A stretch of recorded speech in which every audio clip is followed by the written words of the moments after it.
Olá, nós já sabemos que o Espiritismo não é deísta. Pelo contrário, ele sustenta a noção de providência divina, ou seja, que há uma participação incessante, íntima, benevolente de Deus para com a sua criatura. Tendo isso em vista, nós podemos perguntar: como podemos identificar a providência divina no processo histórico da humanidade, na história humana?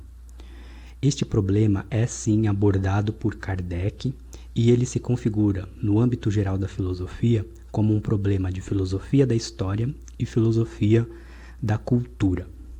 Com efeito, quando Kardec se debruça sobre este problema da ação da providência divina naquilo que nós chamamos o processo histórico da humanidade, ele percebe que um dos maiores fatores pelo qual podemos reconhecer esta providência divina é no fenômeno do profetismo, ou seja, no advento dos profetas no seio das sociedades humanas. Quando nós dizemos a palavra profeta, no imaginário popular logo surge a noção de profecias, de predições, de visão do futuro e de prodígios espirituais.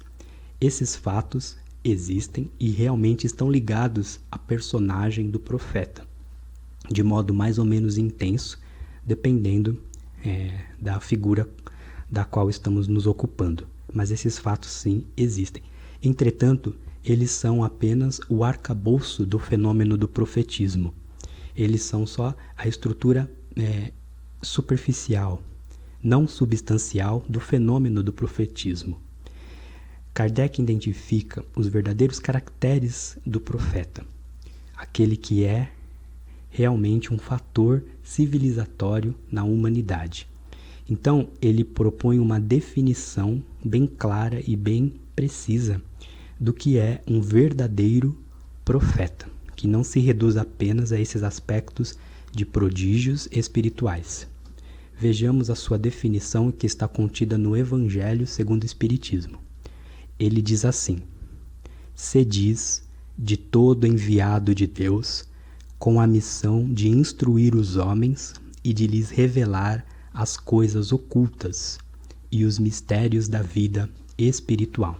Aí está a definição, bem precisa e bem clara. E temos dois elementos que podemos destacar nesta definição. O primeiro é enviados de Deus. Esse enviados de Deus tem um pressuposto, que é o pressuposto espírita. Ou seja, os profetas, eles têm uma pré-existência. Eles já existem na vida espiritual.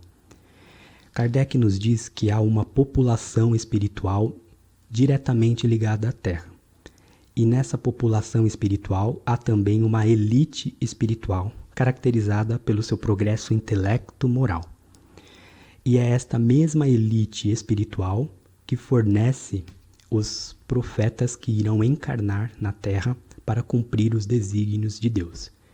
Então, a ação de Deus na história humana também pelo advento dos profetas oriundos desta elite espiritual que encarna na Terra a fim de cumprir os desígnios divinos, né? Esta é uma das primeiras características do profetismo, tá? Eles são dessa elite espiritual porque eles têm uma estatura intelecto-moral que lhes dão uma qualidade inerente que se destaca dessa população espiritual. Por isso eles estão nessa elite espiritual, né? Por isso eles são também, quando surgem na Terra, superiores aos povos com os quais eles vão se relacionar, né? Essa é uma marca patente também dos profetas. Eles estão acima da massa, eles são superiores no quesito espiritual e nos conhecimentos que eles são portadores e que vão espargir para a sociedade.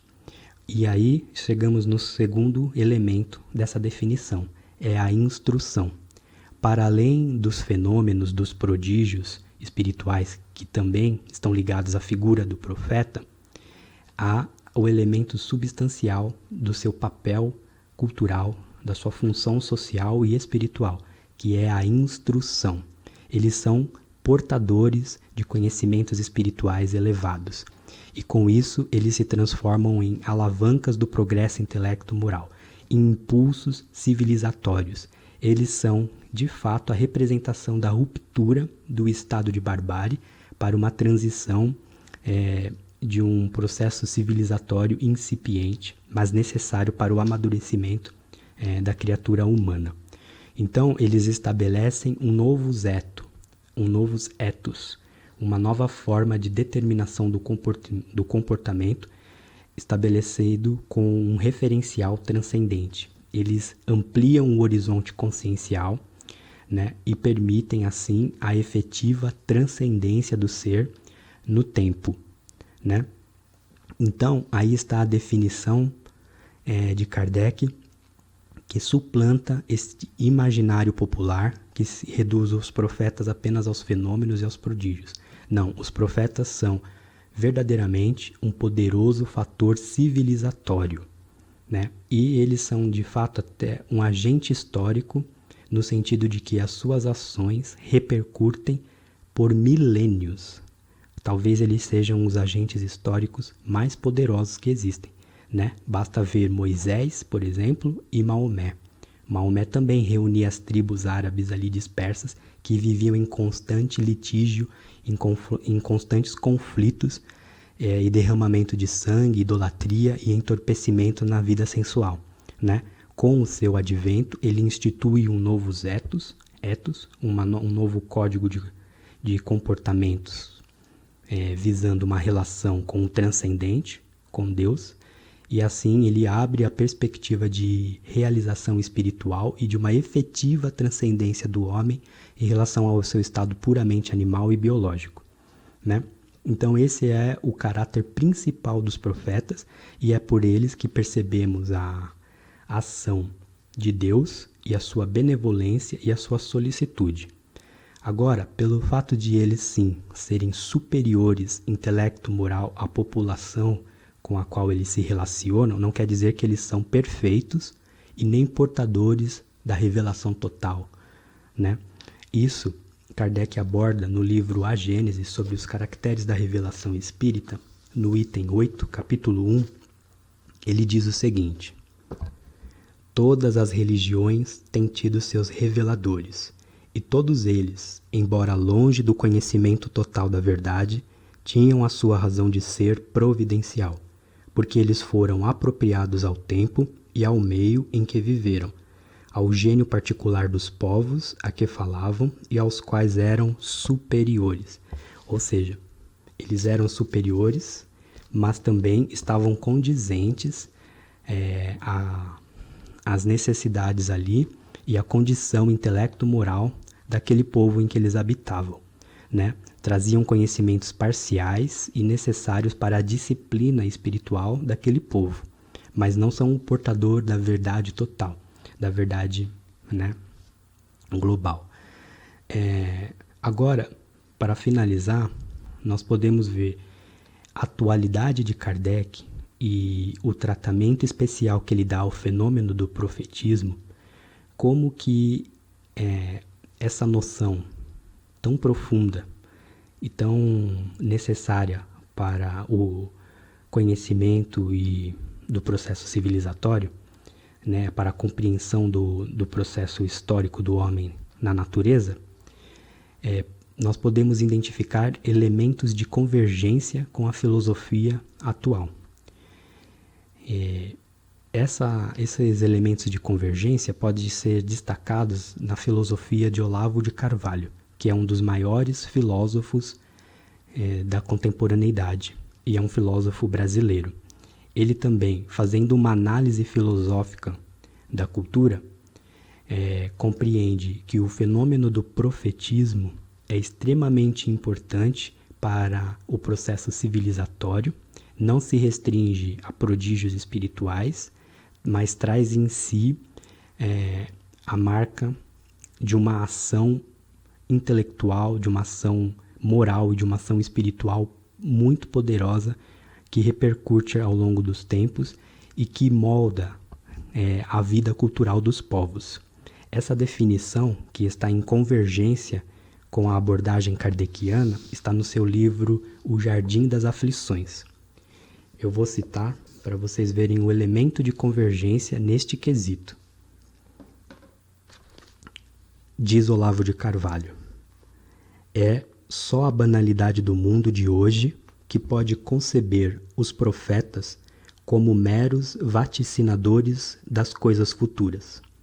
O termo mesmo profeta vem do grego profero, que significa fazer, produzir, determinar. O profeta é uma força agente, não um observador do futuro. Ele determina o curso dos eventos. Ele gira o botão do acontecer histórico, imprimindo-lhe uma direção totalmente nova, gerando efeitos de escala incomparavelmente superior ao das forças causais até então agentes. Ele determina uma súbita elevação do nível do devir histórico, onde repentinamente uma profusão de forças dispersas, caóticas e inconciliáveis se unifica numa nova direção da vida humana, dando um sentido ao caos e iluminando a uma nova luz a meta permanente da existência. Ora, nós vemos neste importante filósofo brasileiro e um dos maiores da contemporaneidade um elemento de convergência com a abordagem kardeciana sobre o profetismo, encarando ao advento dos profetas nos seios das sociedades humanas como um poderoso fator civilizatório, como um impulso extremamente importante de ascensão espiritual e de amadurecimento e de enobrecimento da criatura humana. Nisso nós também percebemos então a atualidade de Kardec, a seriedade de Kardec e como ele consegue enquadrar estes problemas no que hoje nós chamamos de filosofia da história e filosofia da cultura, né? Então, a reflexão é essa e eu agradeço pela atenção. Obrigado.